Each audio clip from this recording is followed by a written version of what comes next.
The Enchiridion by Epictetus. Book 1.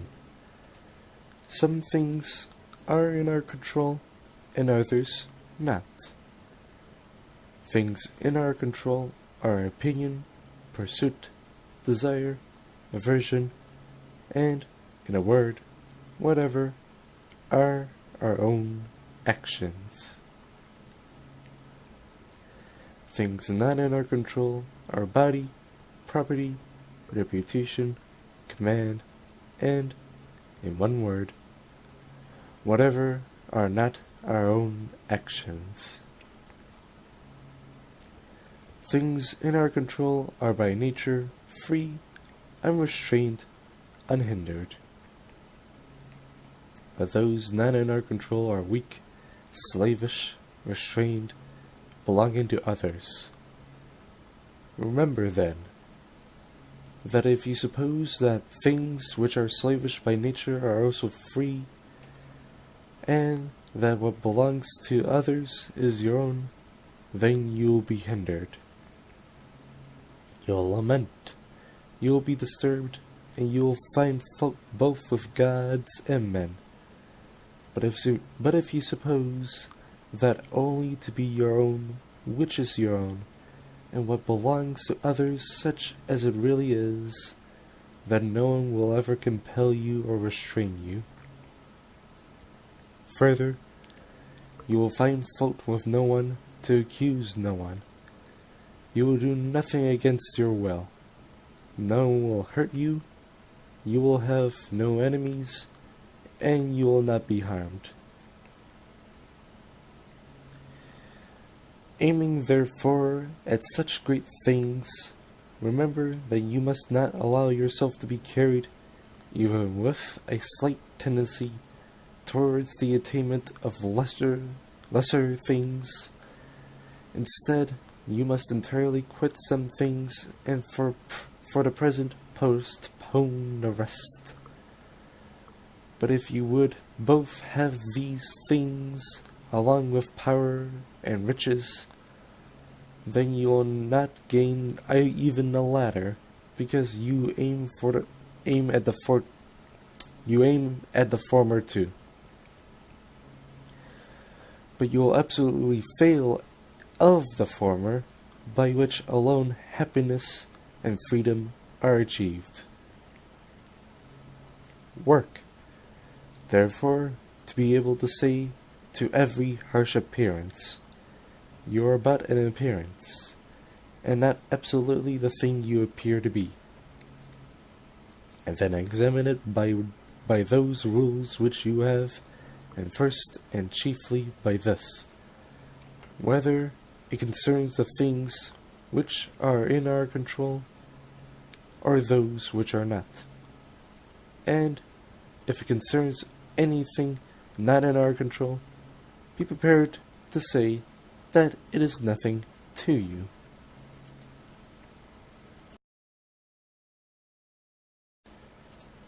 Book 2. Remember that following desire promises the attainment of that of which you are desirous, and aversion promises the avoiding that to which you are averse. However, he who fails to obtain the object of his desire is disappointed, and he who incurs the object of his aversion wretched.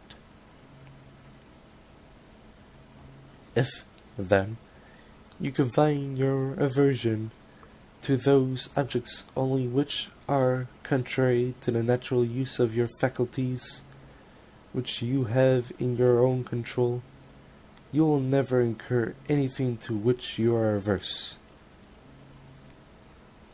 But if you are averse to sickness, or death, or poverty, you will be wretched. Remove aversion, then, from all things that are not in our control, and transfer it to things contrary to the nature of what is in our control. But, for the present, totally suppress desire, for if you desire any of the things which are not in your own control, you must necessarily be disappointed, and of those which are, and which it would be laudable to desire, nothing is yet in your possession. Use only the appropriate actions of pursuit and avoidance, and even these lightly and with gentleness and reservation. Book 3. With regard to whatever objects give you delight, are useful, or are deeply loved, remember to tell yourself of what general nature they are, beginning from the most insignificant things. If, for example, you are fond of a specific ceramic cup, remind yourself that it is only ceramic cups in general of which you are fond. Then, if it breaks, you will not be disturbed. If you kiss your child or your wife, say that you only kiss things which are human, and thus you will not be disturbed if either of them dies.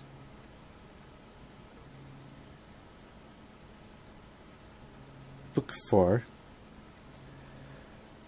When you're going about any action, remind yourself what nature the action is.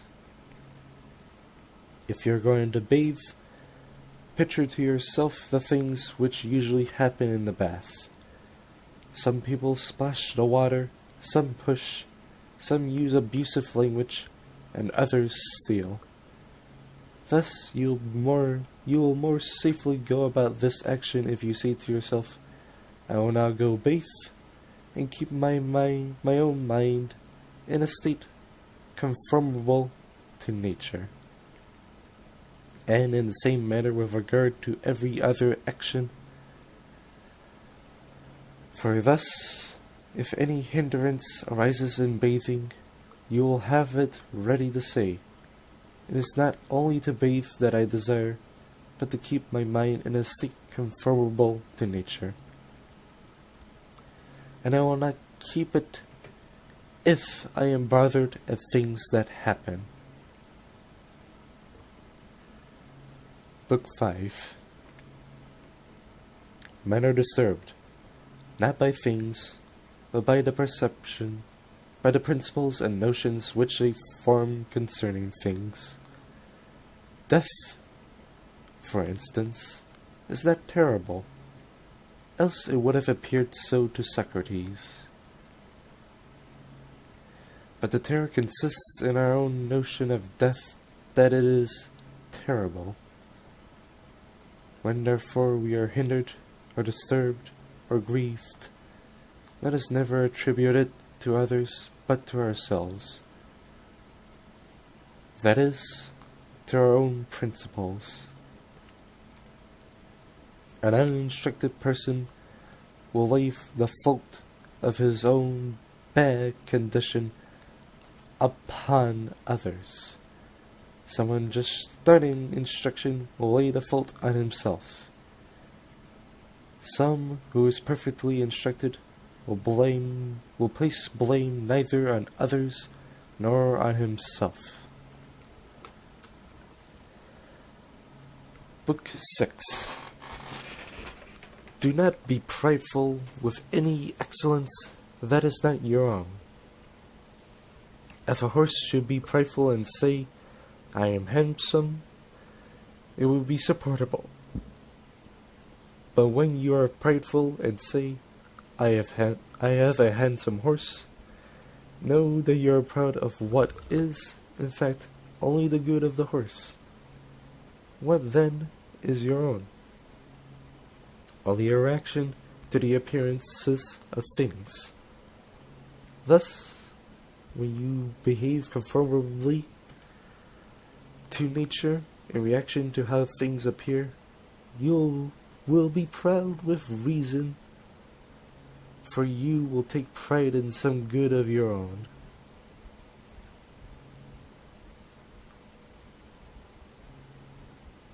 Book 7.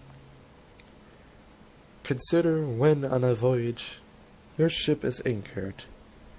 If you go on shore to get water, you may, along the way, amuse yourself with picking up a shellfish or an onion. However, your thoughts and continual attention ought to be bent towards the ship, waiting for the captain to call on board. You must then immediately leave all these things, otherwise you will be thrown into the ship, bound neck and feet like a sheep. So it is with life. If, instead of an onion or a shellfish, you are given a wife or child, that is fine. But if the captain calls, you must run to the ship, leaving them and regarding none of them. But if you are old, never go far from the ship, lest when you are cold, you should be unable to come in time. Book 8. Don't demand that things happen as you wish, but wish that they happen as they do, and you will go on well. Book 9. Sickness is a hindrance to the body, but not to your ability to choose, unless that is your choice. Lameness is a hindrance to the leg, but not your ability to choose. Say this to yourself with regard to everything that happens. Then you will see such obstacles as hindrances to something else, but not to yourself.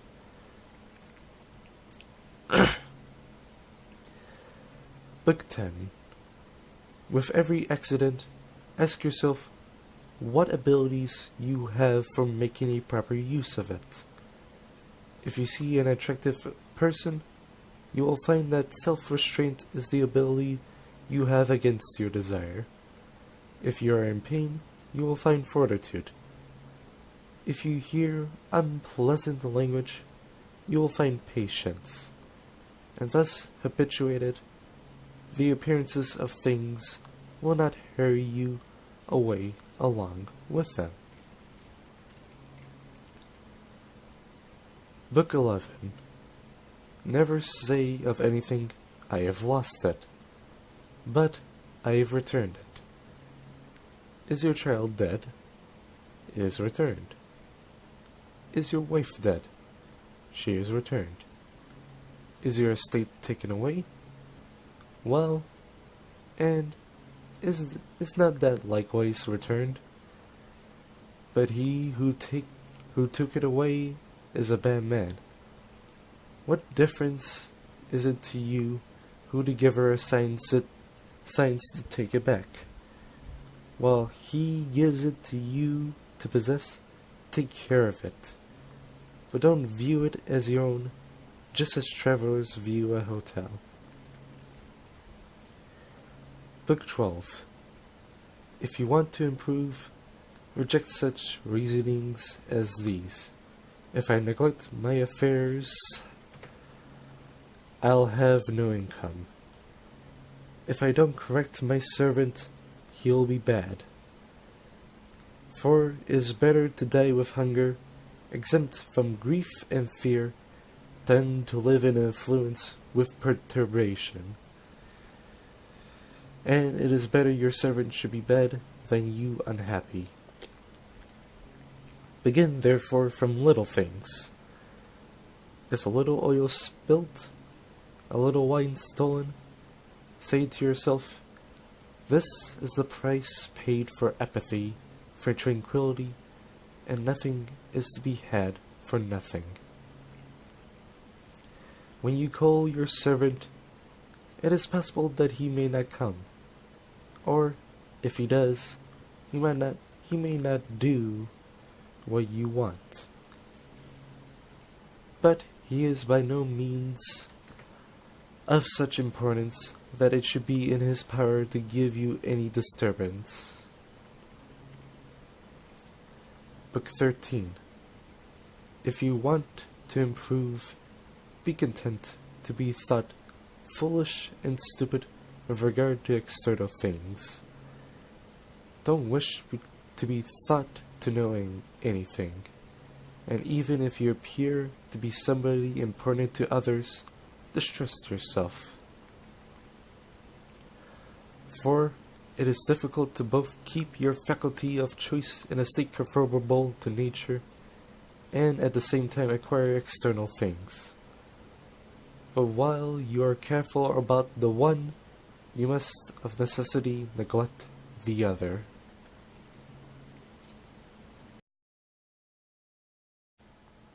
The Enchiridion by Epictetus. If you wish your children and your wife and your friends to live forever, you are stupid. For you wish to be in control of things which you cannot. You wish for things that belong to others to be your own. So likewise, if you ever wish your servant to be without fault, you are a fool. For you wish vice to not be vice, but something else. But if you wish to have your desires undisappointed, that is in your own control. Exercise, therefore, what is in your own control. He is the master of every other person who is able to confer or remove whatever that person wishes either to have or to avoid. Whoever then would be free. Let him wish nothing, let him decline nothing, which depends on others, else he must necessarily be a slave. Book 15. Remember that you must behave in life as at a dinner party. Is anything brought around to you? Put on your hand and take your share with moderation. Does it pass by you? Don't stop it.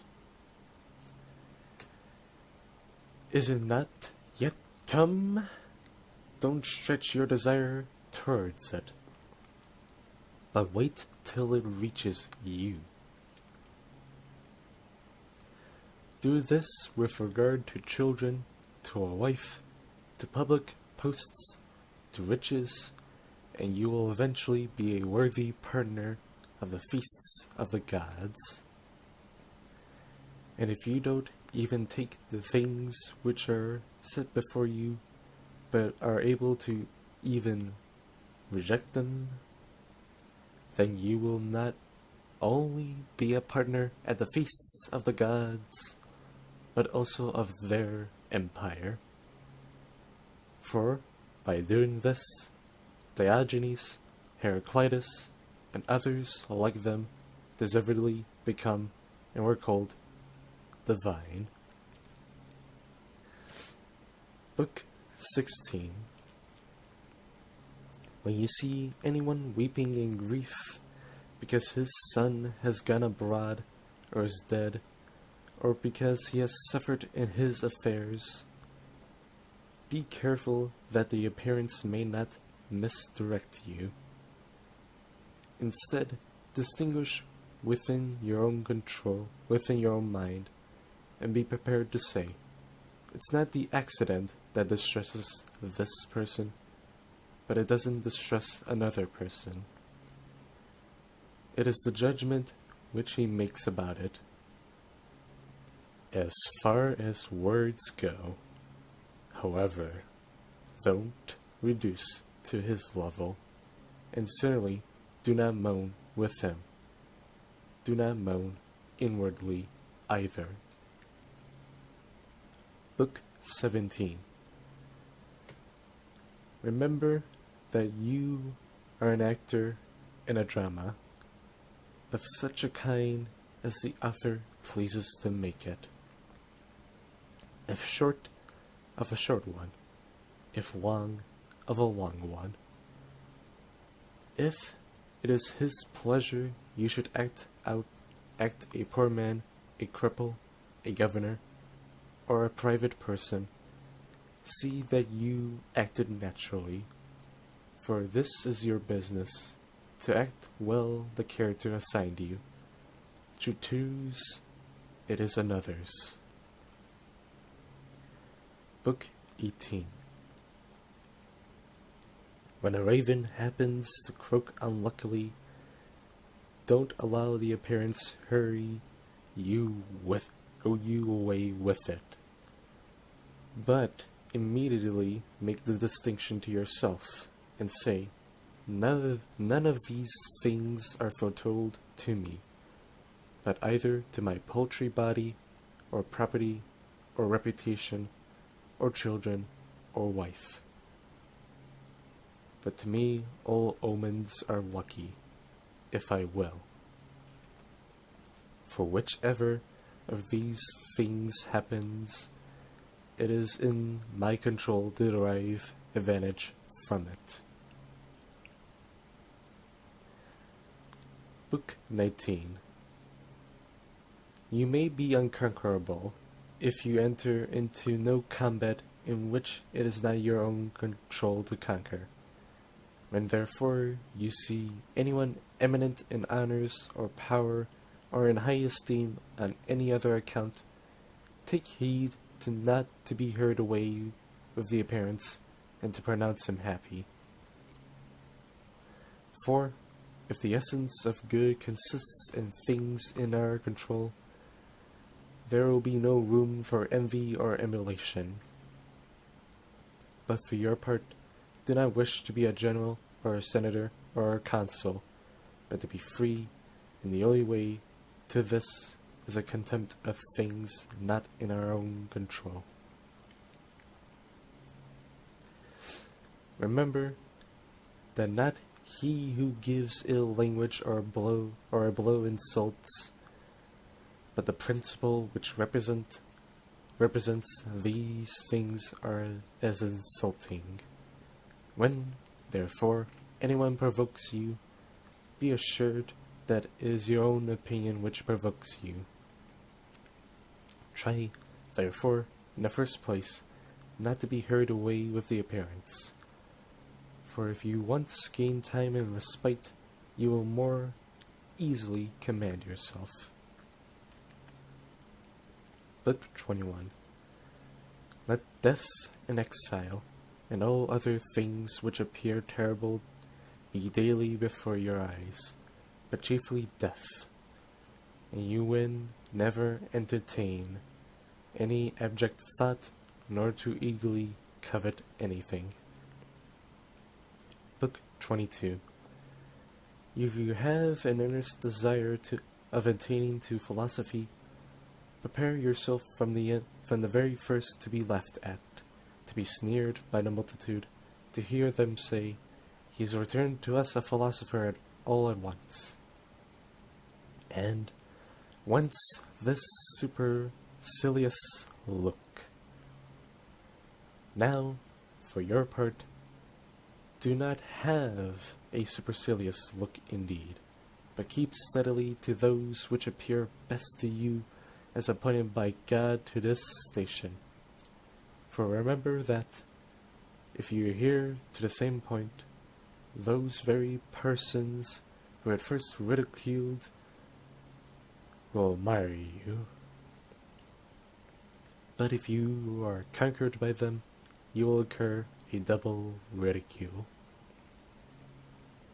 Book 23. If you ever happen to turn your attention to externals so as to please anyone, be assured that you have ruined your scheme of life. Be contented, then, in everything, with being a philosopher, and, if you wish to be thought so likewise by anyone, Appear to yourself, and it will suffice you. Book 24. Don't allow such considerations as these to stress you. I will live in dishonor, and nobody anywhere. For if dishonor is an evil, you can no more be involved in an evil by the means of another, than be engaged in anything base. Is it any business of yours, then, to get power or to be admitted to an entertainment? By no means. How, then, after all, is this a dishonor? And how is it true that you will be nobody anywhere, when you ought to be somebody in those things only which are in your own control,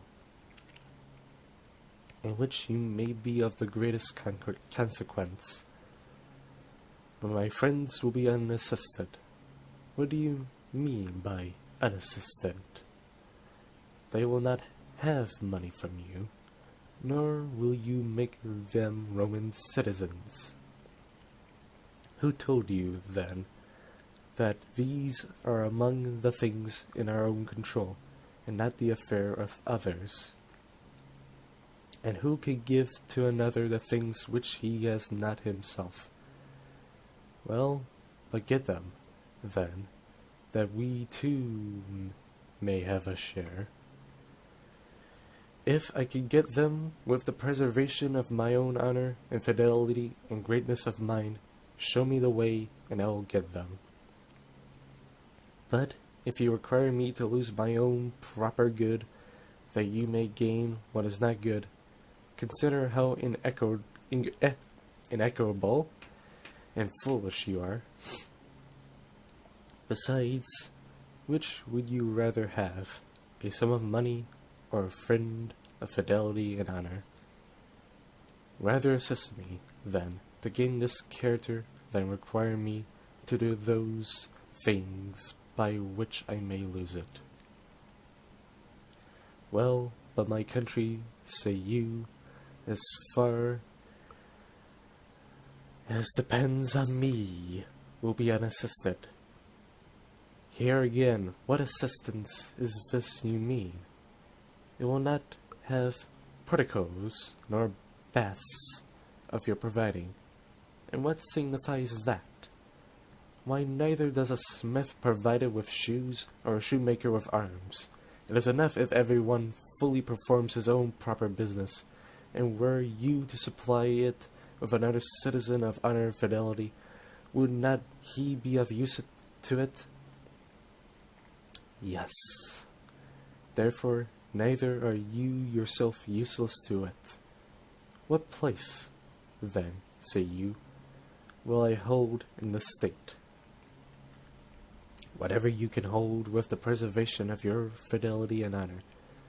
But if, by desiring to be useful to that, you lose these, of what use can you be to your own country when you are becoming faithless and void of shame? Book 25. Is anyone preferred before you in an entertainment, or in a compliment, or in being admitted to a consultation? If these things are good, you ought to be glad that he has gotten them. If they are evil, do not be grieved that you have not gotten them. And remember that you cannot, without using the same means which others do, to acquire things not in your own control, expect to be thought worthy of an equal share of them. For how can he who does not frequent the door of any great man, does not attend him, does not praise him, have an equal share with him who does? You are unjust, then, and insatiable, if you are unwilling to pay the price for which these things are sold, and would have them for nothing. For how much is lettuce sold? 50 cents, for instance. If another, then, paying 50 cents takes the lettuce, and you not paying it, go without them. Don't imagine that he has gained an advantage over you. For as he has the lettuce, so you have the 50 cents which you do not give. So, in the present case, you have not been invited to such a person's entertainment, because you have not paid him the price for which a supper is sold. It is sold for praise. It is sold for attendance. Give him then the value. It is for your advantage.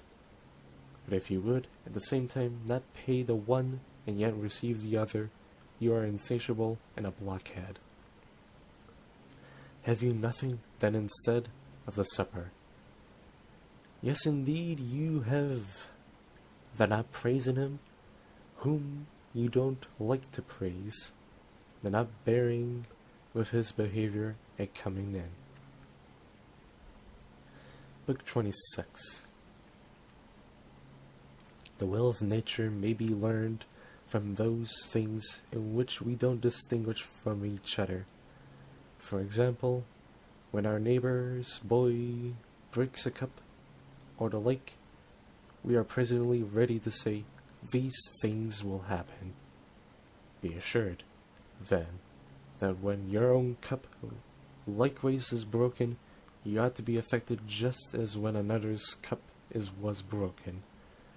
Apply this in a manner to greater things. Is the child or wife of another dead? There is no one who would not say, this is a human accident.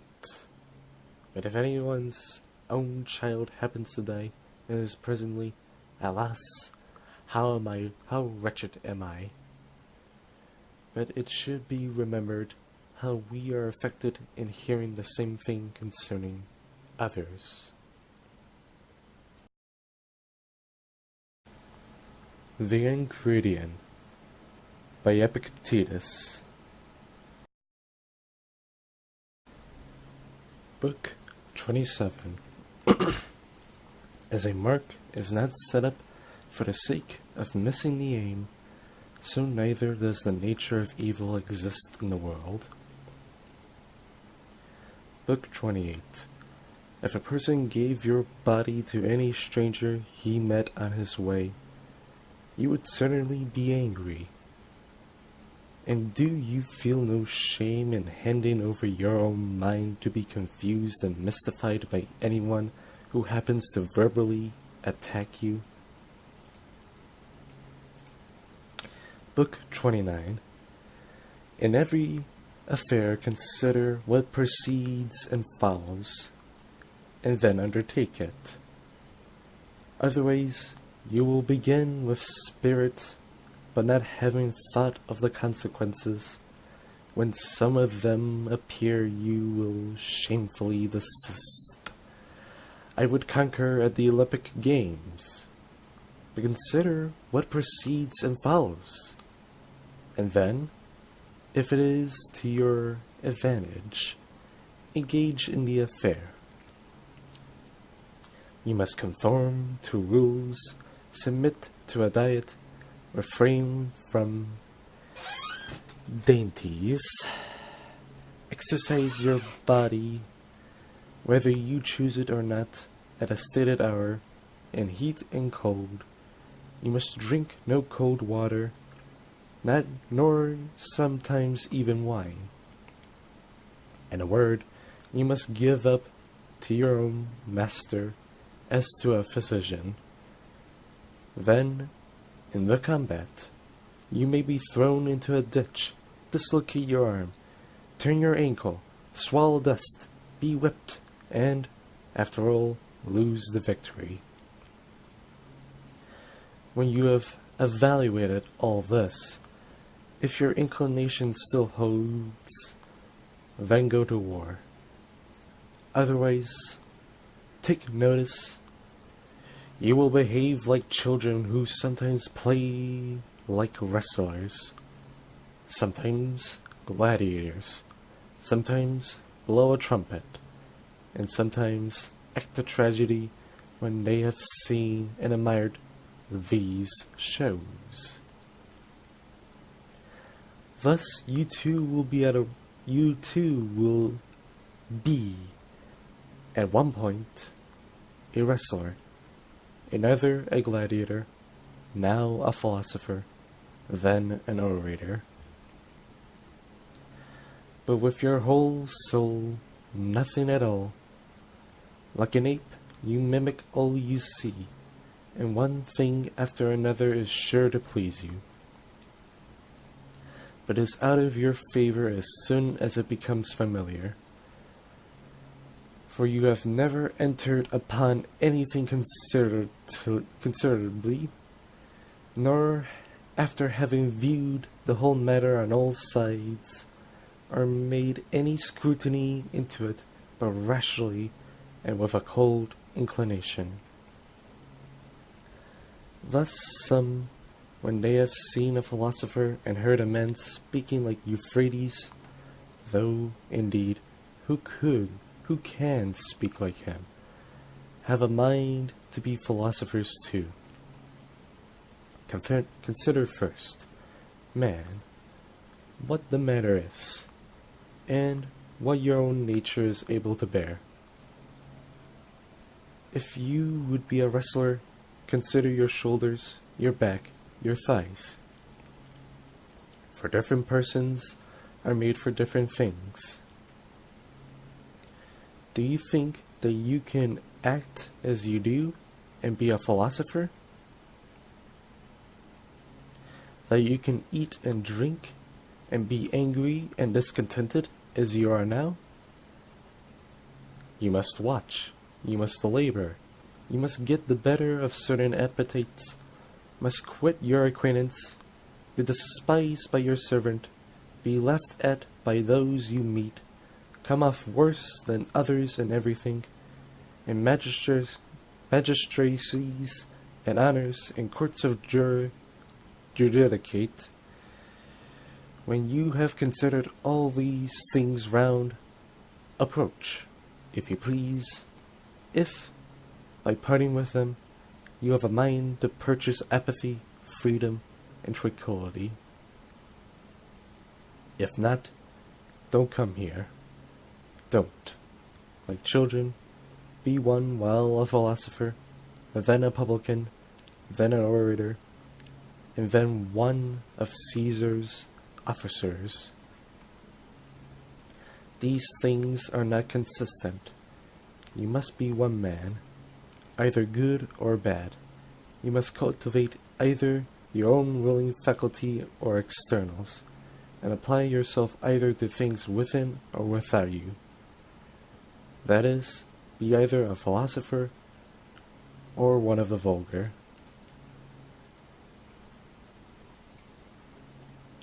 Book 30. Duties are universally measured by relations. Is anyone a father? If so, it is implied that the children should take care of him, submit to him in everything, patiently listen to his reproaches, his correction. But he is a bad father. Are you naturally entitled, then, to a good father? No, only to a father. Is a brother unjust? Well, keep your own situation towards him. Consider not what he does, but what you are to do to keep your own faculty of choice in a state conformable to nature. For another will not hurt you unless you please. You will then be hurt when you think you are hurt. In this manner, therefore, you will find, from the idea of a neighbor, a citizen, a general, the corresponding duties if you accustom yourself to contemplate the several relations. Book 31. Be assured that the essential property of piety towards the gods is to form right opinions concerning them, as existing I, and as governing the universe with goodness and justice. And fix yourself in this resolution to obey them and yield to them, and willingly follow them in all events, as produced by the most perfect understanding.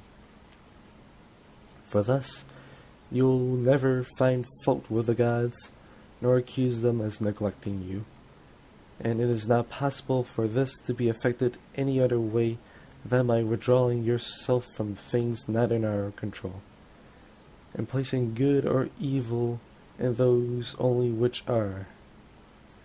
For if you suppose any of the things not in your control to be either good or evil, when you are disappointed of what you wish, or incur what you would avoid, you must necessarily find fault with and blame the authors. For every animal is naturally formed to fly and abhor things that appear hurtful, and the causes of them, and to pursue and admire those which appear beneficial, and the causes of them. It is impractical, then, that one who supposes himself to be hurt should be happy about the person who he thinks hurts him, just as it is impossible to be happy about the hurt itself. Hence, also a father is reviled by a son, when he does not impart to him the things which he takes to be good, and the supposing empire to be good made Polynices and Autolycus mutual enemies. On this account, the husbandman, the sailor, the merchant, on this account those who lose wives and children, revile the gods. For where interest is, there too is piety placed. So that whoever is careful to regulate his desires and aversions as he ought, is, by the very same means, careful of piety likewise. But it is also incumbent on everyone to offer libations and sacrifices and first fruits conformably to the customs of his country, with purity, and not in a slovenly manner, nor negligently, nor sparingly, nor beyond his ability.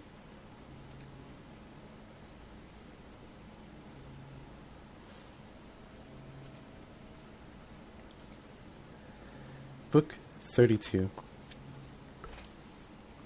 When you have recourse to divination, remember that you know not what the event will be, and you will come to learn of the diviner. But of what nature it is you know before you come, at least if you are a philosopher. For if it is among the things not in our control, it can by no means be either good or evil. Don't, therefore, bring either desire or aversion with you to the diviner, else you will approach him trembling. But first acquire a distinct knowledge that every event is indifferent and nothing to you, of whatever sort it may be. For it will be in your power to make a right use of it. And this no one can hinder. Then come with confidence to the gods as your counselors, and afterwards, when any counsel is given you, remember what counselors you have assumed, and whose advice you will neglect if you disobey. Come the divination, as Socrates prescribed, in cases of which the whole consideration to the event, and in which no opportunities are afforded by reason, or any other art, to discover the thing proposed to be learned. When, therefore, it is our duty to share the danger of a friend or of our country, we ought not to consult the oracle, whether we share it with them or not. For though the diviner should forewarn you that the victims are unfavorable, this means no more than that either death or mutilation or exile is pretended. But we have reason within us, and it directs even with these hazards to the great diviner, the Pythian god, who cast out of the temple the person who gave no assistance to his friend, while another was murdering him. Book 33. Immediately prescribe some character and form to conduce to yourself, which you may keep both alone and in company. Be for the most part silent, or speak merely what is necessary, and in few words. We may, however, enter, though sparingly, into discourse, sometimes when occasion calls for it, but not on any of the common subjects of gladiators, or horse races, or athletic champions, or feasts, the vulgar topics of conversation, but principally not of men, so as either to blame or praise or make comparisons. If you are able, then by your own conversation, bring over that of your own company to proper subjects. But if you happen to be taken among strangers, be silent. Don't allow your laughter to be much, nor on many occasions, nor profuse. Avoid swearing, if possible, altogether, if not, as far as you are able. Avoid public and vulgar entertainments, but if ever an occasion calls you to them, keep your attention upon the stretch, that you may not imperceptibly slide into vulgar manners. For be assured that if a person be ever so sound himself, yet if his comparison be infected, he who converses with him will be infected likewise. Provide things relating to the body no further than mere use, as meat, drink, clothing, house, family, but strike off and reject everything relating to show and delicacy. As far as possible, before marriage, keep yourself pure from familiarities with women, and, if you indulge them, let it be lawfully. But don't, therefore, be troublesome and full of reproofs to those who use these liberties, nor frequently boast that you yourself don't. If anyone tells you that such a person speaks ill of you, don't make excuses about what is said of you, but answer, "He does not know my other faults, else he would not have mentioned only these." It is necessary for you to appear often at public spectacles, but if ever there is a proper occasion for you to be there, don't appear more solicitous for anyone than for yourself. That is, wish things to be only just as they are, and him only to conquer who is the conqueror. For thus you will meet with no hindrance, but abstain entirely from declamations and derision and violent emotions. And when you come away, don't discourse a great deal on what has passed, and what does not contribute to your own amendment, for it would appear by such discourse that you were immoderately struck with the show. Go not to the rehearsals of any authors, nor appeal readily. But if you do appear, keep your gravity and sedateness, and at the same time avoid being avoid being morose. When you are going to confer with anyone, and particularly of those in a superior station, represent to yourself how Socrates or Zeno would behave in such a case, and you will not be at a loss to make proper use of whatever may occur. When you are going to any of the people in power, represent to yourself that you will not find him at home, that you will not be admitted, that the doors will not be opened to you, that he will take no notice of you. If, with all this, it is your duty to go, bear what happens, and never say, "It was not worth so much," for this is vulgar, and like a man dazed by external things. In parties of conversation, avoid a frequent and excessive mention of your own actions and dangers. For, however agreeable it may be to yourself to mention the risks you have run, it is not equally agreeable to others to hear your adventures. Avoid, likewise, an endeavor to excite laughter, for this is a slippery point, which may throw you into vulgar manners, and, besides, may be apt to lessen you in the esteem of your acquaintances. Approaches to indecent discourse are likewise dangerous. Whenever, therefore, anything of this sort happens, if there be a proper opportunity, rebuke him who makes advances that way, or at least by silence and blushing and a forbidding look, show yourself to be displeased by such talk.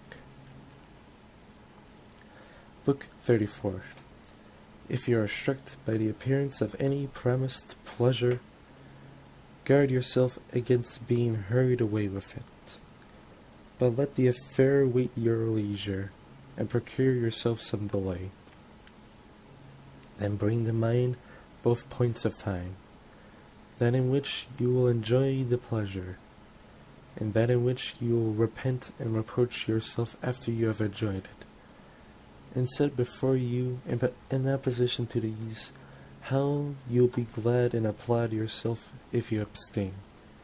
And even though it should appear to you a seasonable gratification, take heed that it's enticing, and an agreeable and attractive force may not subdue you, but set in opposition to this how much better it is to be conscious of having gained so great a victory. Book 35. When you do anything from a clear judgment that it ought to be done, never shun the being seen to do it, even though the world should make a wrongful supposition about it. For, if you don't act right, shun the action itself. But, if you do, why are you afraid of those who censure you wrongly?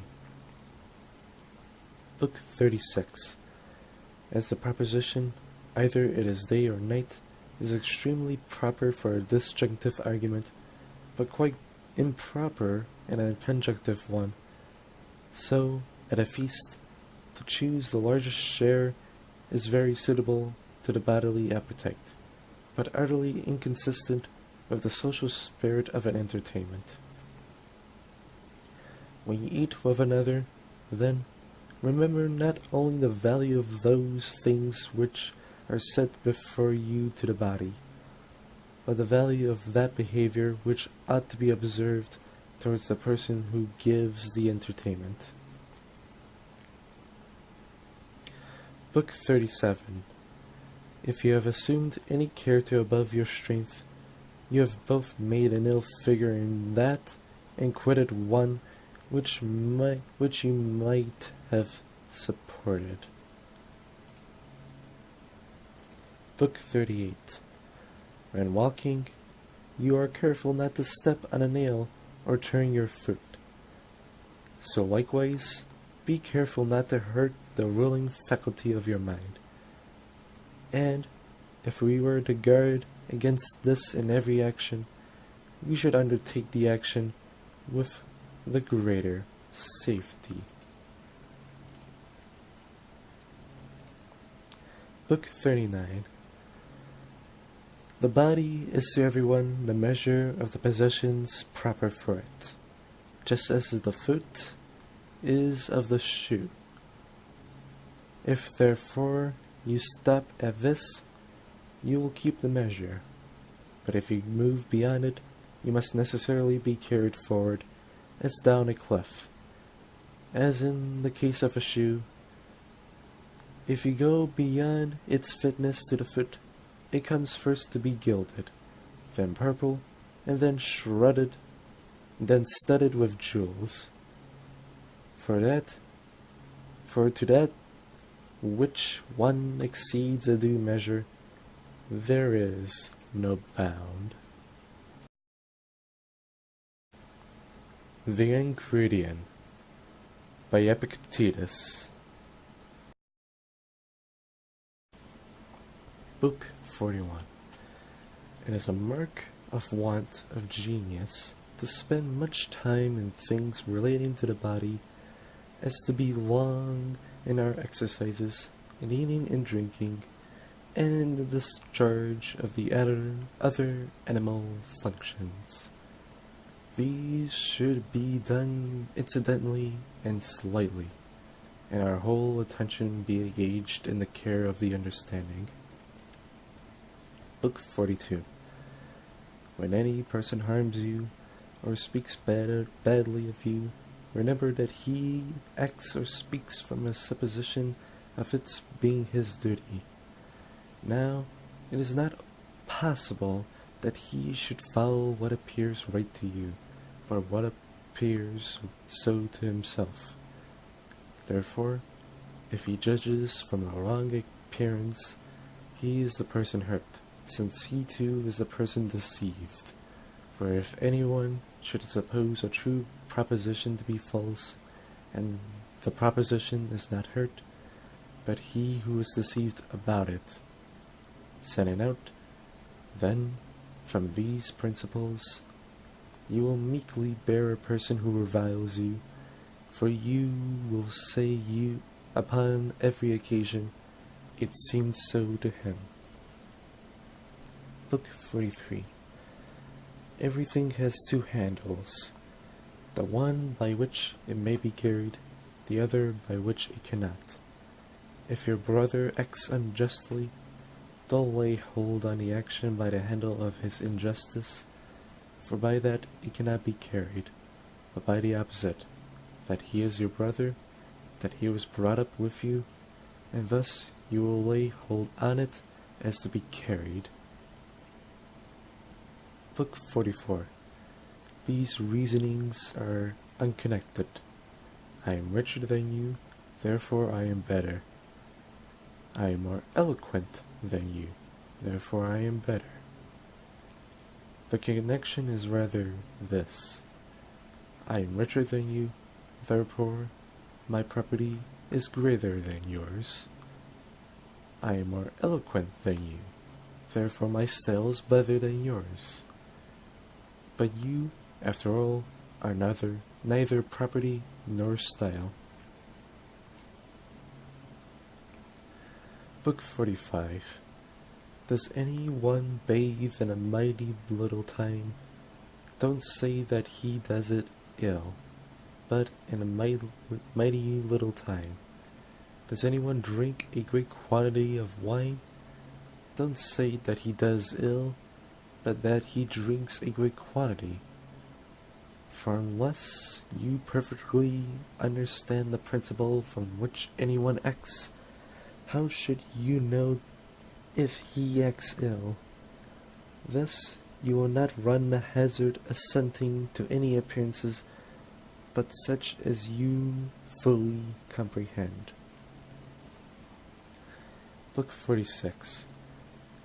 Never call yourself a philosopher, nor talk a great deal among the learned about theorems, but act comfortably to them.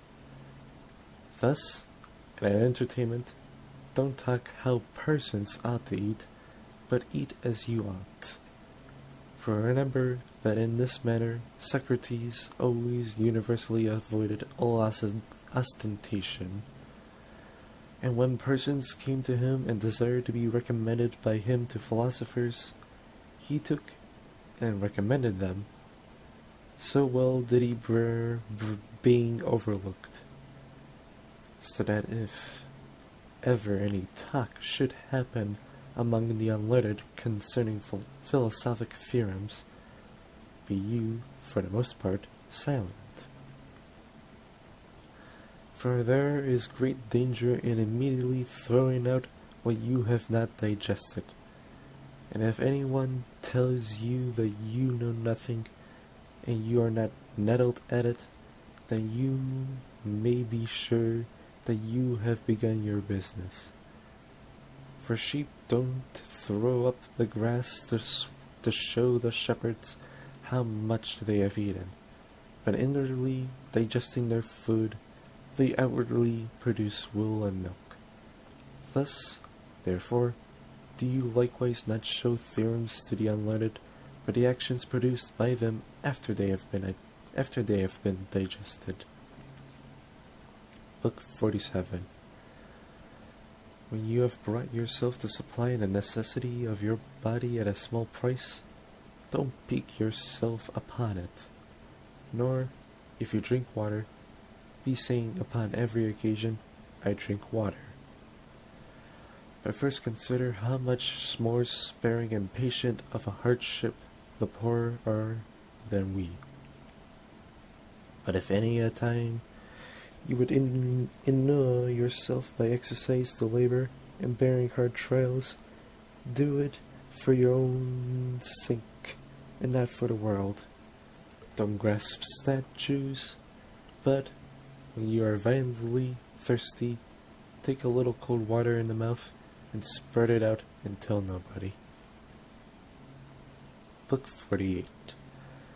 The condition and characteristic of a vulgar person is that he never expects either benefit or hurt from himself, but from externals. The condition and characteristic of a philosopher is that he expects all hurt and benefit from himself. The marks of a proficient are that he censures no one, praises no one, blames no one, accuses no one, saying nothing concerned himself as being anybody or knowing anything. When he is, in any instance, hindered or restrained, he accuses himself, and, if he is praised, he secretly laughs at the person who praises him, and, if he is censured, he makes no defense. But he goes about with the caution of sick or injured people, dreading to move anything that is set right before it is perfectly fixed. He suppresses all desire in himself. He transfers his aversion to those things only which thwart the proper use of our own faculty of choice. The exertion of his active powers towards anything is very gentle. If he appears stupid or ignorant, he does not care, and, in a word, he watches himself as an enemy and one in ambush. Book 49.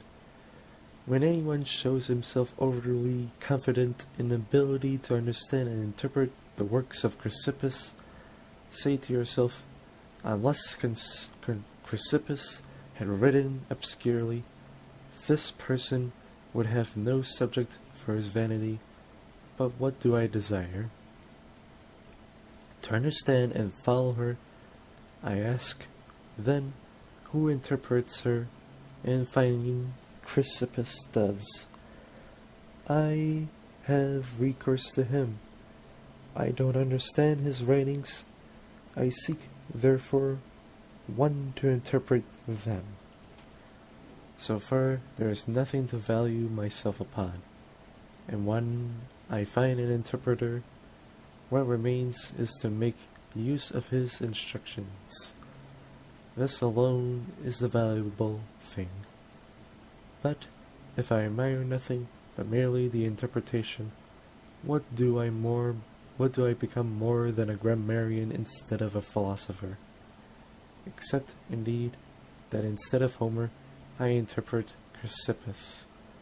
When anybody, therefore, desires me to read Chrysippus to them, I rather blush when I cannot show my actions agreeable and consonant to his discourse. Book 50.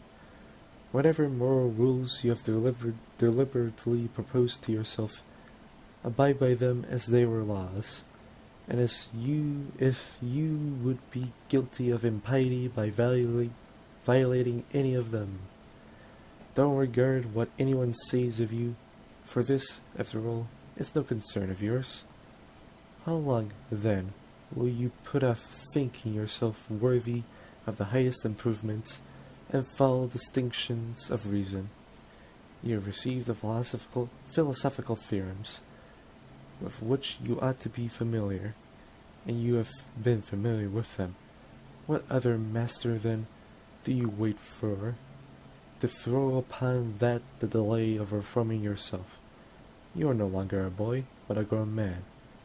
If, therefore, you be negligent and slothful, and always add procrastination to procrastination, purpose to purpose, and fix after day in which you will attain to yourself, you will insensibly continue without proficiency, and, living and dying, preserve in being one of the vulgar. This instant, then, think yourself worthy of living as a man grown up and a proficient. Let whatever appears to be the best be to you an invaluable law. And if any instance of pain or pleasure, or glory or disgrace, is set before you, remember that now is the combat, now the Olympiad comes on, nor can it be put off. By once being defeated and giving way, proficiency is lost, or, by the contrary, preserved. Thus Socrates became perfect, improving himself by everything, attending to nothing but reason. And though you are not yet a Socrates, you ought, however, to live as one desirous of becoming a Socrates. The first and most necessary topic in philosophy is that of the use of moral theorems, such as we ought not to lie. The second is that of the demonstrations, such as what is the origin of our obligation not to lie. The third gives strength and articulation to the other two, such as what is the origin of this. Of this is a demonstration. For what is a demonstration? What is consequence? What contradiction? What truth? What falsehood?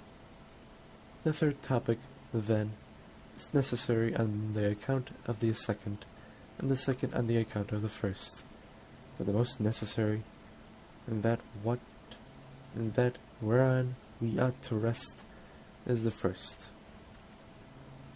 But we act just on the contrary, for we spend all our time on the third topic, and apply all our diligence about that, and entirely neglect the first.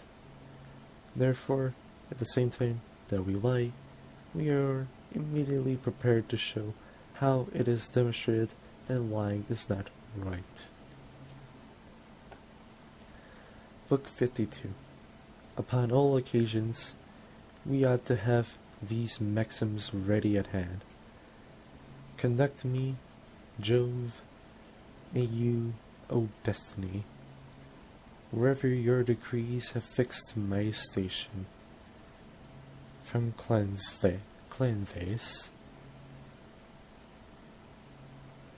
I followed cheerfully, and did I not, wicked and wretched, I must follow still. Whoever yields properly to fate is deemed wise among men, and knows the laws of the heavens. Euripides, Frag, 965. And this third, O Credo, if it thus pleases the gods, thus let it be. Anytus and Meletus may kill me indeed, but hurt me they cannot. From Plato's Credo and Apology,